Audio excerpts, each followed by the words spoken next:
할렐루야. 같이 해볼까요? 성경의 권위와 축복. 조금 어렵죠? 오늘 1번이라 그래서 다음 주는 2번을 할 거예요. 광복절 예배인데요. 성경의 권위와 축복이라는 주제를 정하고 그 다음에 말씀으로 은혜를 받도록 하겠습니다. 몇 가지 예화를 처음에 드리려고 합니다. 여러분 사도 바울 아시죠? 성경에서 사도 바울이 예수님을 만났어요. 원래 처음부터 예수 믿는 사람이 아니었거든요. 예수님을 만나고 나서 그 다음에 예수님께로부터 야 너는 이방인의 사도가 될 거야. 내가 너를 사용할게. 내가 너를 써먹을 거야.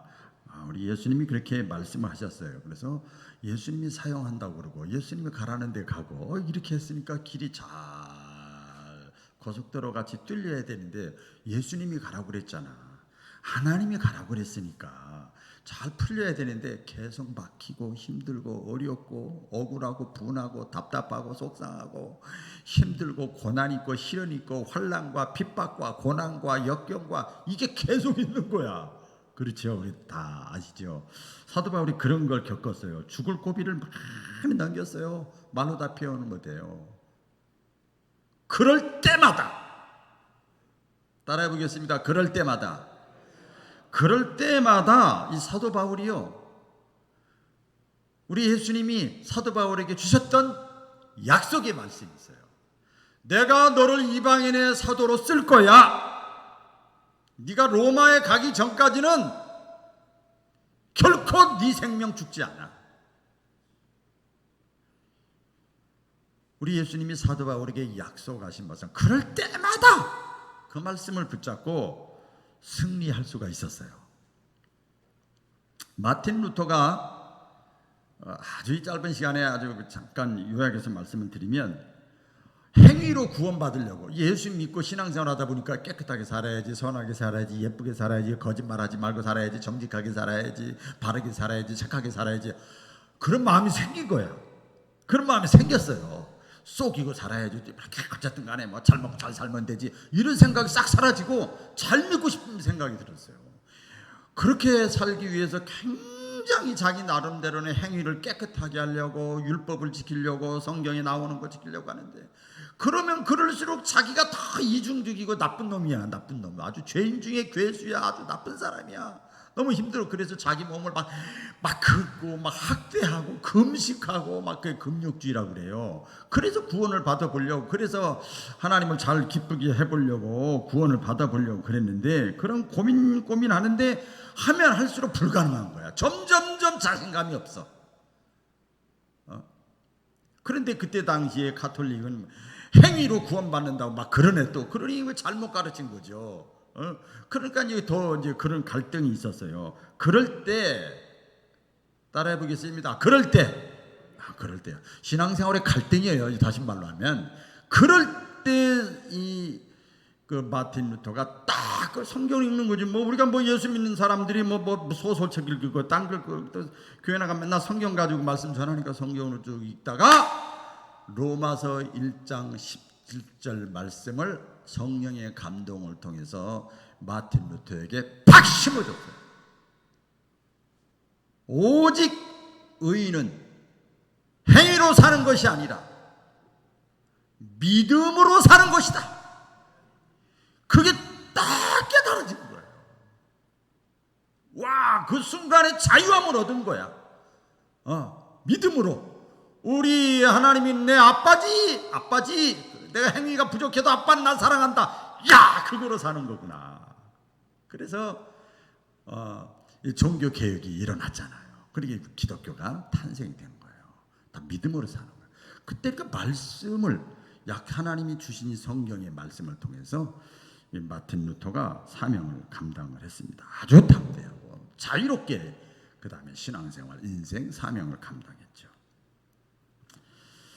아프리카에서 일생 동안 그 복음을 전했던 리빙스턴이라고 하는 사람이 있어요. 이 사람이 아프리카에 가서 복음을 전하는데 굉장히 어려운 일을 많이 당했어요. 죽을 고비를 많이 또 원주민들에게 많이 당하고, 뭐 기독교에 기도도 모르니까, 신앙이 없으니까 막 죽을 고비를 많이 당했어요. 그럴 때마다 전도는 안 되고, 그때 리빙스턴이 그때마다 하나님이 성경을 통해서 주신 말씀, 약속의 말씀을 기억했어요. 생각나게 하셨어. 하나님이 생각나게.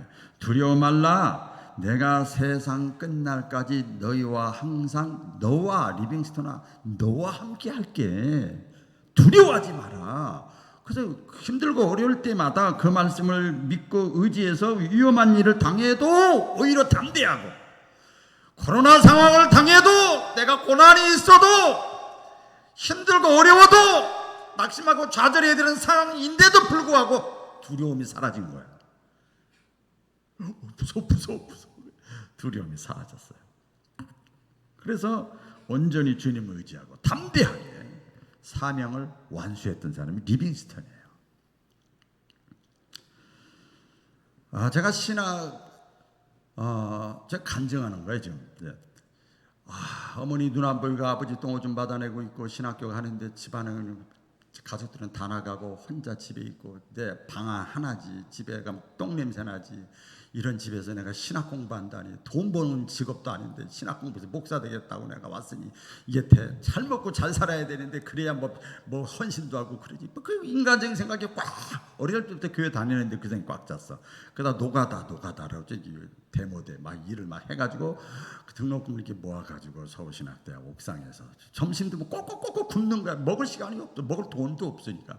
그래서 2차 마지막 할 때 내가 인생을 어떻게 살아야 될 것인가. 잘 먹고 잘 살고 이게 그게 목표인가? 그러려고 내가 신학 공부를 하는가? 등록금 마지막에 낼까 말까? 막 고민하고 갈등하고 좌절하고 막 포기하고 다른 사람 멋있게 보이고 나는 위축되고 막 이럴 때 갑자기 하늘에서 어떤 광채 빛 같은 게 쫙 임하면서 요한복음 1장 14절 말씀이 딱 막 온 거예요. 말씀이 육신이 되어 우리 가운데 거하시며 우리가 그 영광을 보니 아버지의 독생자의 영광이여 은혜와 진리가 충만하더라. 처음 번 들었어요 여러분들. 하나님이 인간이 되셨어. 하나님의 라이프 스타일이야. 그렇게 살면 돼. 그렇게 살라고 애쓰면 돼. 그 이후로 제가 신학 공부하면서 목회하면서 자꾸 잘 먹고 잘 살고 교만해지고 막 이러고 싶으면 왜 없겠어. 사람인데 왜 없겠어요. 그럴 때마다 이 말씀이, 그럴 때마다 요한복음 1장 14장 하나님이 나에게 주신 말씀이 자꾸 뚝뚝뚝 두둥기는 거예요. 여러분, 그래서 제가 개척한 거예요. 그래서 섬김교회부터 시작한 거예요.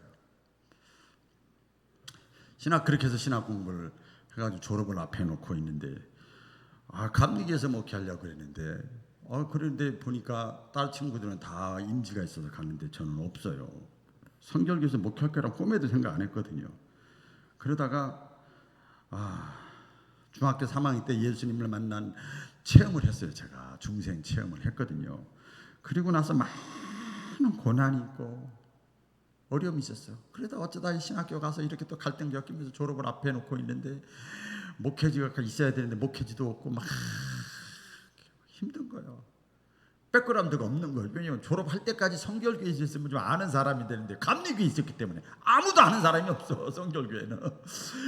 그래서 집에서 뭐 받쳐주는 것도 아무것도 없고 이럴 때, 그리고 나서 제가 그 이후로 지금까지 목회했잖아요. 30년 넘게 목회하면서 수많은 우여곡절이 아니죠. 고난과 시련과 역경과 아픔과 배신감과 수치와 모욕과 이걸 다 당했어요. 많이 겪었어요. 말로 표현할 수가 없어요.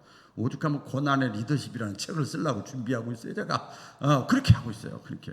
그런데요, 따라해 보겠습니다. 그럴 때마다, 왜 소리가 죽어요? 그럴 때마다 지금도 마찬가지예요. 그럴 때마다 하나님이 나에게 약속하신 말씀이 있어.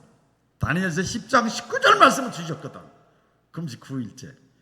가로되 은총을 크게 받은 사람아 두려워하지 말아라. 평안하라. 강하고 담대하라. 한마디로 말하면, 요약하면 내가 너를 사랑한다. 끔찍하게 사랑한다. 걱정하지 마라. 평안해. 어떤 경우에도 담대해. 이 말씀이 저를 확 사로잡았어요.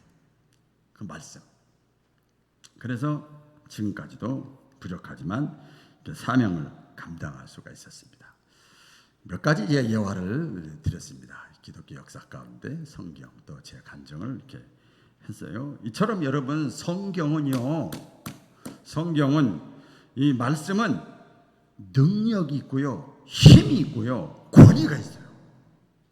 제가 누가 날 도와줘서 이긴 게 아니야. 지금 제가 몇 가지 예화를 들었던 사람들이 누가 옆에서 인간적으로 도와줘서 이긴 게 아니에요. 하나님의 말씀, 이게 권위가 있는 거예요. 대통령의 말에 권위가 있잖아요. 그럼 다 움직이거든. 그 말씀대로 했더니 또 되는 거야. 할렐루야. 그렇게. 그 성경의 권위의 근거 말씀드렸죠. 이 성경에 왜 권위가 있느냐? 성경이 이것은 어떤 사람의 사상인 어떤 훌륭한 사람의 사상이 기록된 것도 아니고요. 기독교 역사 가운데 전통에 의해서 기록 교리도 아니고요.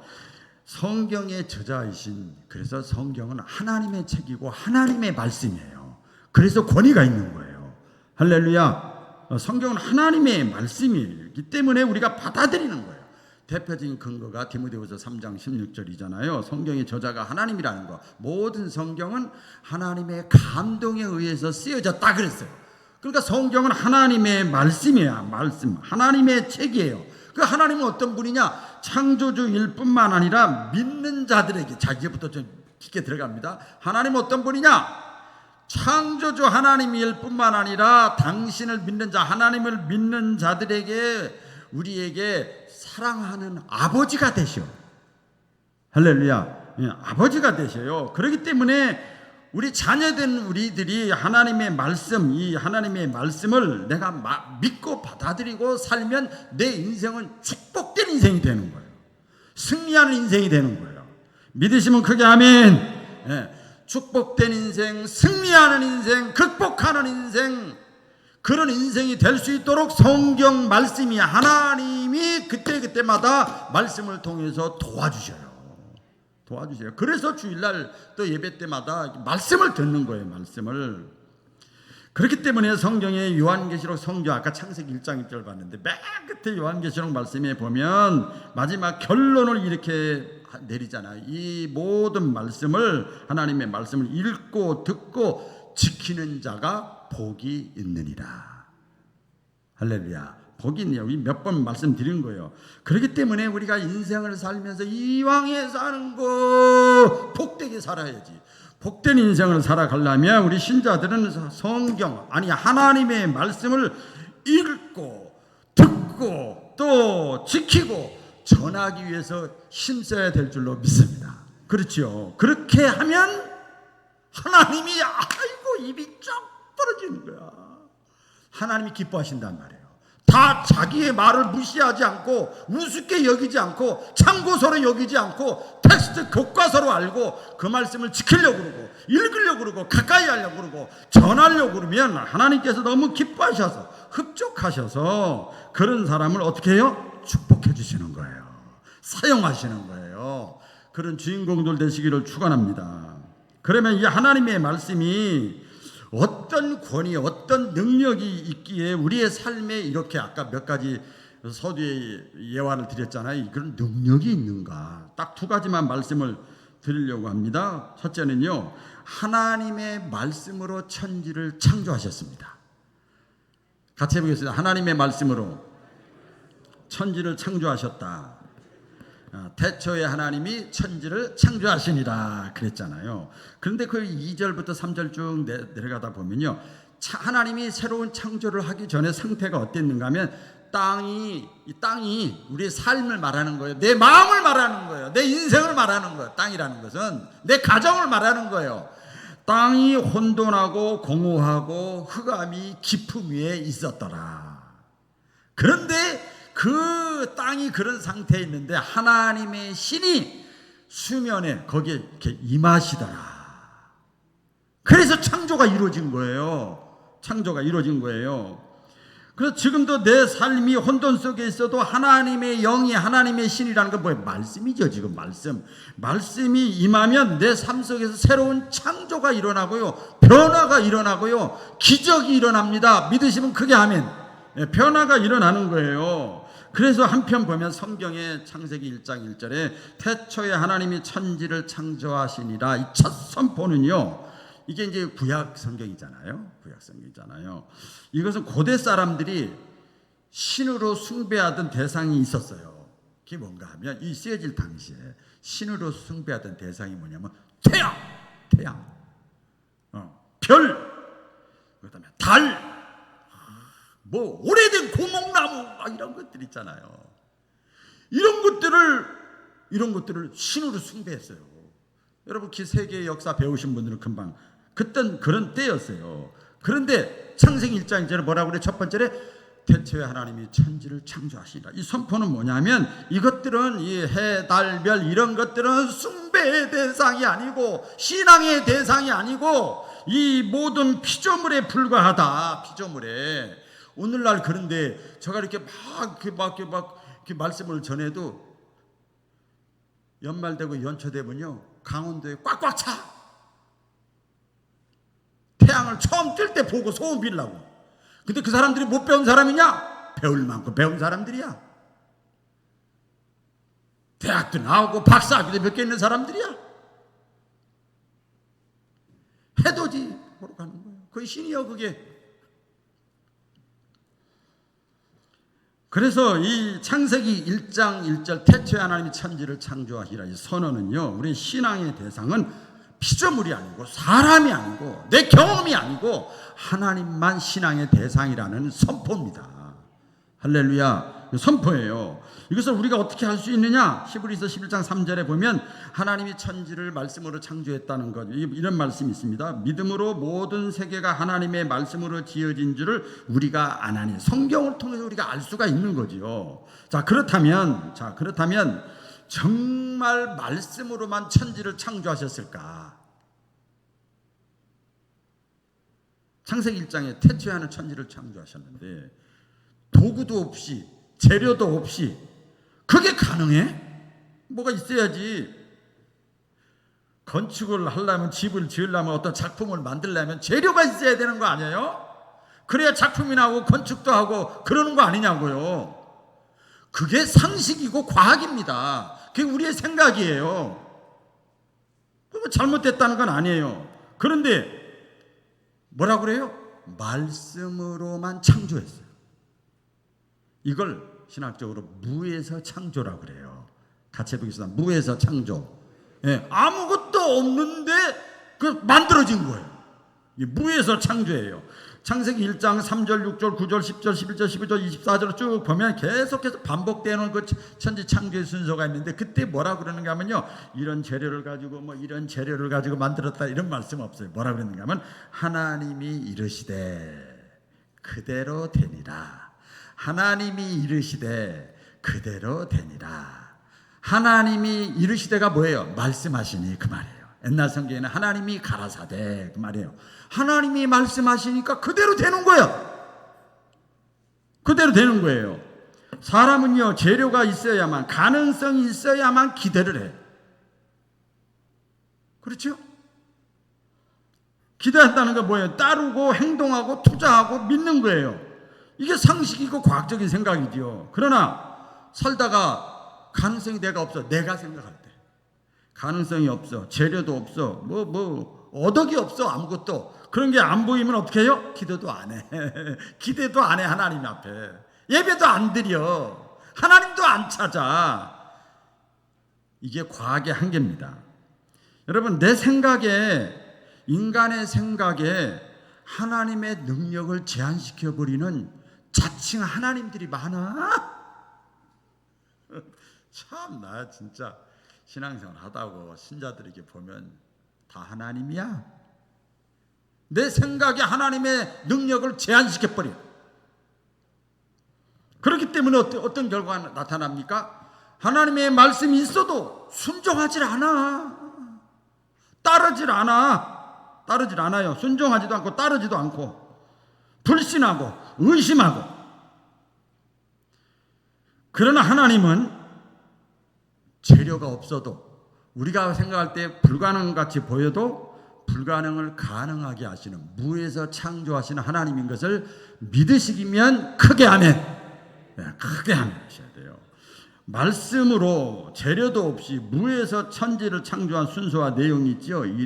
첫째 날은 천지 비창조, 빛과 어둠을 나누고, 둘째 날은 하늘 궁창을 나누고, 물을 둘로 나누고, 윗물과 아랫물로, 셋째 날은 바다, 풀, 채소, 나무 창조하고 땅의 물을 모으시고, 네 번째 날은 태양, 달, 별을 창조하시고 징조, 계절, 날, 해를 이루게 하시고, 다섯째 날은 물고기, 새들을 창조하셨어요. 그래서 바다와 육지에 번성하라 이렇게 말씀했어요. 그러니까 전부 하나님이 가라사대 이르시되 그대로 되리라, 가라사대 이르시되 말씀하시니 그대로 되리라, 그대로 되리라, 계속 그 말씀이에요.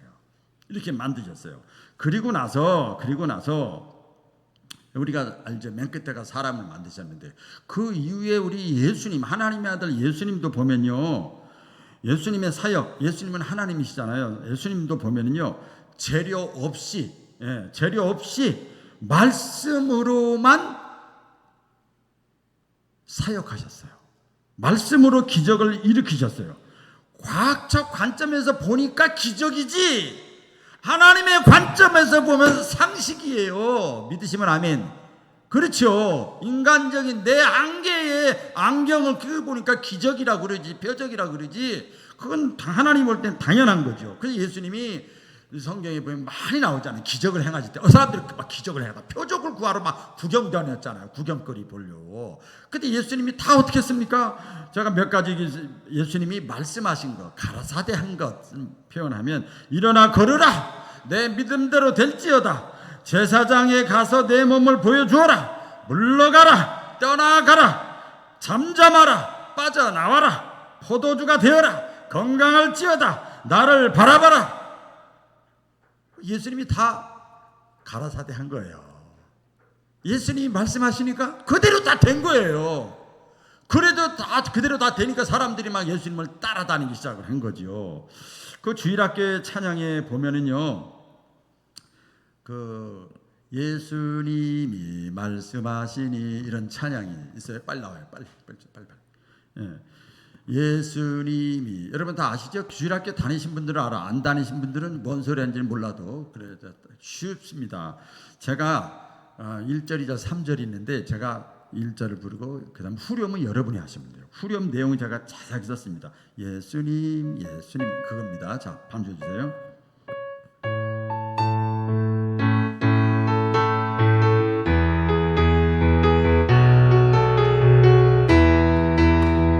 예수님이 말씀하시니 물이 변하여 포도주 됐네. 예수님이 말씀하시니 물이 변하여 포도. 여러분들이 예수님 나에게도 말씀하셔서 새롭게 변화시켜 주소서. 수도 여러분, 예수님이 말씀하시니 바디메오가 눈을 떴다네. 예수님이 말씀하시니 바디메오가 눈을 떴다. 여러분, 예수님 나에게도 말씀하셔서 아멘. 새롭게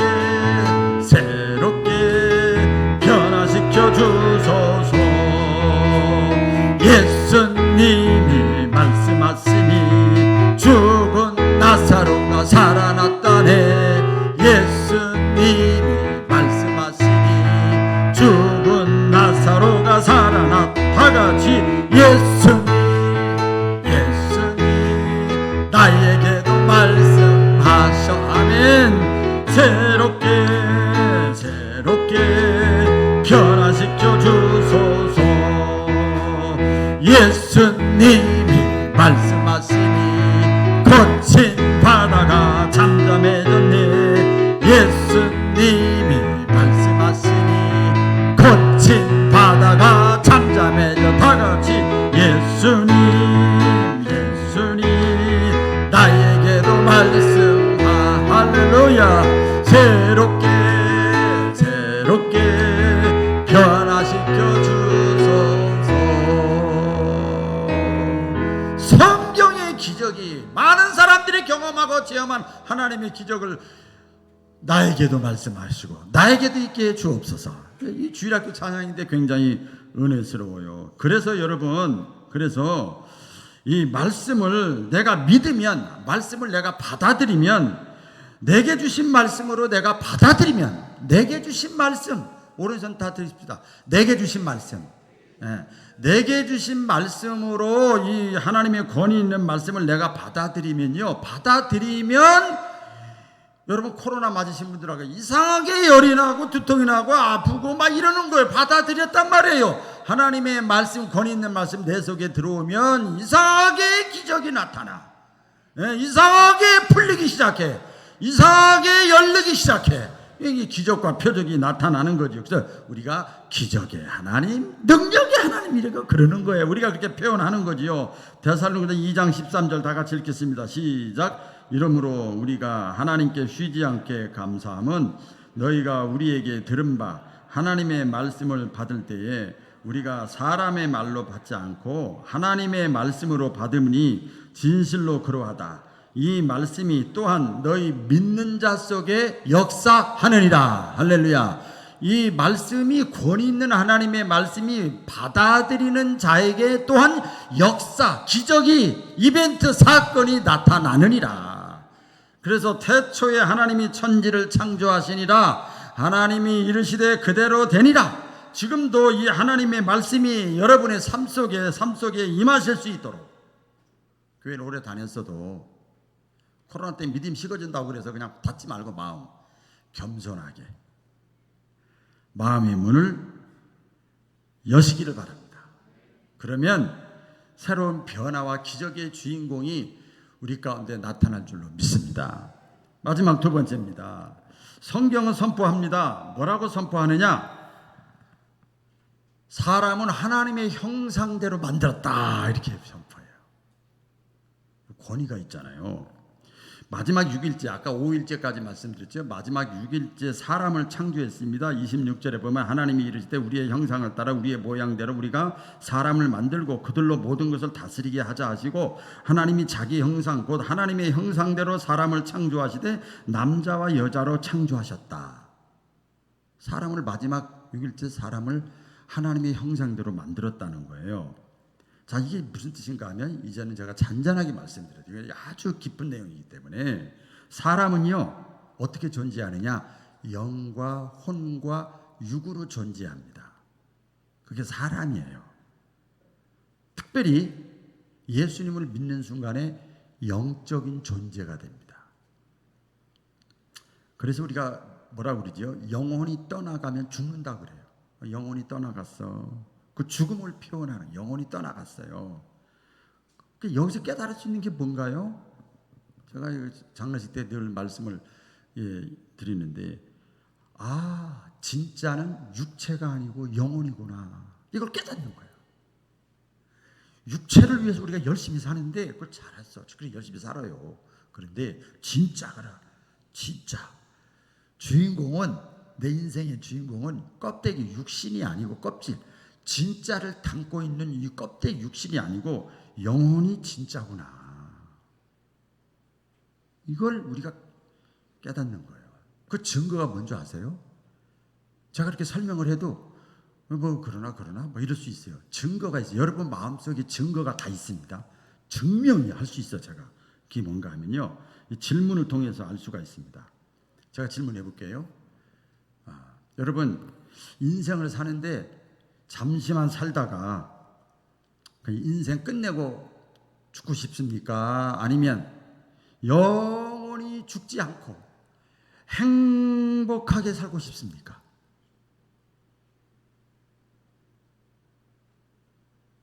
개나 돼지나 소나 말은 이 얘기에도 못 알아듣고 관심도 없어요, 여기에. 근데 사람은요, 잠깐 살다가 그냥 인생 끝내고 죽고 말지 뭐, 이런 생각보다는 영원히 죽지 않고 행복하게 살고 싶은 마음이 사람의 마음속에 있어요. 이게 하나님의 형상대로 창조되고 지음받았다는 내적 증거예요. 모든 사람은 흙으로, 육은 흙으로 만들어졌기 때문에 흙으로, 성경에 보면 티끌로, 재로 사라집니다. 근데 영혼은 하나님의 형상으로 심어졌기 때문에 DNA라고 해요. DNA 심어졌기 때문에 사라지질 않아. 그래서 영혼은 영혼 불멸이에요. 육신은 그냥 끝인데 영혼 불멸, 신학적인 사상입니다. 이게 뭐냐면 그래서 성경에 나오잖아요. 지옥에 가서 고통당하고 그냥 끝나는 게 아니야. 영원토록 고통당하는 거예요. 천국도 가서 몇 개월만 잘 살고 몇 년만 잘 사는 게 아니야. 영원토록 행복한 거예요. 그 영혼 불멸입니다. 그러니까 누구든지 예수 믿게 해야 돼. 목숨 걸고 사랑한다면. 그렇기 때문에 사람의 마음속에는요, 아무리 그 사람이 악한 사람이고 뭐 교회 안 다니는 건 기본이고 뭐 죄짓고 뭐 그래도 영원히 행복하게 살고 싶은 마음이 사람의 마음속에는 있어요. 그래서 인간이 있는 곳에는 종교가 있는 거예요. 종교성이라고 그래요. 전도서 3장 11절 말씀에 보면은요, 이런 말씀이 있습니다. 하나님이 모든 것을 지으시되 때를 따라 아름답게 하셨고 또 사람들에게는 영혼을 사모하는 마음을 주셨느니라. 그렇죠? 여러분 사람이니까 다 아시잖아요. 그런데 중요한 게 뭐냐면, 그런데 하나님과의 관계가 끊어지면, 신앙의 끈이 하나님과 연결이 안 되면 살아있는 것 같지만 실상은 죽은 거나 다름없다고 성경은 권위 있게 말씀합니다. 그걸 좀 비교를 했어요. 비천하게. 짐승 같고 동물 같다 그랬어요. 하나님과의 형상의 DNA, 신앙의 끈이 연결이 안 되면 살아있지만 짐승과 동물과 다를 바가 없다. 시편 49편 12절 말씀에 보면, 그래서 사람은 하나님의 형상대로 지음받았기 때문에 존귀한 존재인데 장구하지 못하며 멸망하는 짐승 같도다. 그걸 깨닫지 못하는 사람은 그렇게 살 수밖에 없다는 거예요. 설명을 더 구체적으로 하면 사람은 영적인 존재라는 거예요. 그래서 존귀한 거예요, 여러분. 그 유물론은 어떻습니까? 영적 존재를 안 믿잖아요. 그러니까 사람 죽으면 사람 한 100명, 200명 짜서 기름 짜가지고 비행기 기름 하잖아요. 그게 유물론이에요. 그래서 사람이 영적 존재라는 건 존귀한 존재이고 영원한 존재이고, 빨리 개념으로 말씀드리게, 본질이고, 영적 존재가 본질이고 진짜고, 진짜 하나님의 형상을 가진 자이기 때문에 그거 진짜거든요. 그러니까 영원히 가는 거예요. 그런데 육신의 삶은 장구하지 못한다 그래. 이 육신의 삶은 장구하지 못한다는 말이 무슨 말이에요? 오래가지 못한다. 아유, 제가 60은 넘었다는 게 난 이해가 안 가. 지금도 전 20대 30대랑 달리기를 해도 탁구를 쳐도 제가 이겨요. 근데 무슨 60대라고 그래. 근데 인간의 육신의 삶을 오래가지 못해. 이게 뭐예요? 장구하지 못한다는 게 뭐예요? 우리 인생은 다 시한부 인생이에요. 그렇죠?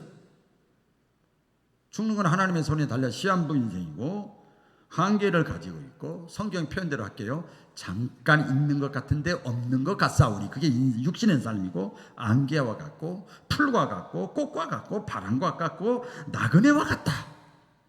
그게 인생이라고 그랬어요. 육신의 삶을 그렇게 표현했습니다. 그럼에도 불구하고 이 진리를, 영적 진리를, 내가 영적인 존재인 것을 깨닫지 못하고 사는 사람은 아무리 이 땅에 육신의 몸을 입고 살면서 그럴듯하게 살아도, 요 그럴듯하게는 외제차 타고 다니고 좋은 집이 있고 뭐 자식이 잘 되고 뭐 내가 뭐 잘 먹고 잘 살고 해외여행을 다니고 명예가 있고 외모가 뭐 출중하고, 그래도 그 사람은 멸망하는 짐승같이 살 수밖에 없다는 거예요. 여러분 기억하세요. 모든 사람들은요 하나님의 형상대로 만들어졌어요. 여러분 자신도 하나님의 형상대로 만들어진 것을 성경이 권위 있게 말씀하고 있습니다. 그래서 우리가요 하나님의 형상을 회복해야만 사람답게 살 수 있는 거예요. 이해가 되시죠?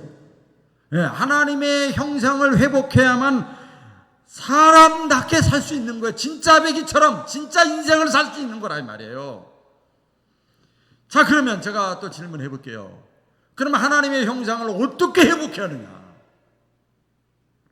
그 방법이 뭐냐? 하나님은 너무 거룩하고 우리 인간은 너무 추하기 때문에 연결이 안 되는 거예요. 그래서 하나님과 인간 사이에 하나님이 당신의 아들 예수 그리스도를 중보자라고 그러잖아요. 중보자로, 화평자로, 연결자로 예수님을 보내주셨어요. 그래서 하나님의 아들 예수님을 내가 육신의 몸을 입고 오신 예수님을 내가 영접하고 받아들이면 하나님의 형상이 회복되는 것을 믿으시기를 바랍니다. 그렇게 되는 거예요. 그렇다면 예수님을 영접해서 믿는다는 얘기죠. 받아들인다는 얘기죠. 영접해서 하나님의 형상을 회복하면 어떤 변화가, 어떤 현상이 나타나느냐? 이 세 가지입니다. 너무나 중요한데 이것만 가지고도 설교를 몇 시간 할 수 있겠어요. 자, 첫째로 이 영적인 변화가 일어납니다. 예수님을 믿는 순간에 하나님의 형상이 회복되면서 영적인 변화가 일어나. 어떤 변화냐? 성경의 표현을 그대로 제가 소개해 드릴게요. 새 피조물이 되는 거예요. 새 피조물. 그 다음에 거듭나는 거예요. 중생하는 거예요. 새 사람이 되는 거예요. 하나님께 소속된 사람이 되는 거예요. 하나님의 자녀가 되는 거예요. 하나님의 백성이 되는 거예요. 천국의 시민권을 가지고 있는 거예요. 하나님을 아버지라고 부르게 될 수 있어요. 이게 영적 변화예요. 그러면 내적인 변화는 뭐냐? 이게 혼과 마음이죠. 혼과 마음은 뭐냐? 삶에 엄청난 영향력이 이제 끼치기 시작해요. 가치관이 달라지는 거예요. 삶의 우선순위가 달라지는 거예요. 예. 삶의 의미가 달라지는 거예요. 삶의 목적이 달라지고요. 삶의 방향이 달라지는 그런 영향력을 끼친다 이 말이에요. 그 육적인 변화는 뭐냐? 하나님의 형상을 회복하면 내 삶이지요. 외적인 변화죠. 어떻게 되느냐? 담대해지는 거야. 할렐루야. 예, 담대해지고요. 기쁘고 감사하고 평안하고 인내하고 기도하고 전도하고 봉사하고 충성하고 적극적이 되고 사랑이 있고 열정적이고 지치지 않고 시간이 아깝고 이렇게 달라지는 거예요. 아시겠어요? 우리 사람은 하나님의 형상대로 만드셨다고 하나님은 성경 말씀, 하나님 말씀을 통해서 권위 있게 말씀하셨어요. 하나님이 이르시되 우리의 형상을 따라 우리의 모양대로 우리가 사람을 만들자 선포하셨어요. 그래서 예수님 안에서 우리가 하나님의 형상을 회복해서 축복된 인생을 살아갈 수 있기를 주님의 이름으로 축원드립니다. 기도하겠습니다.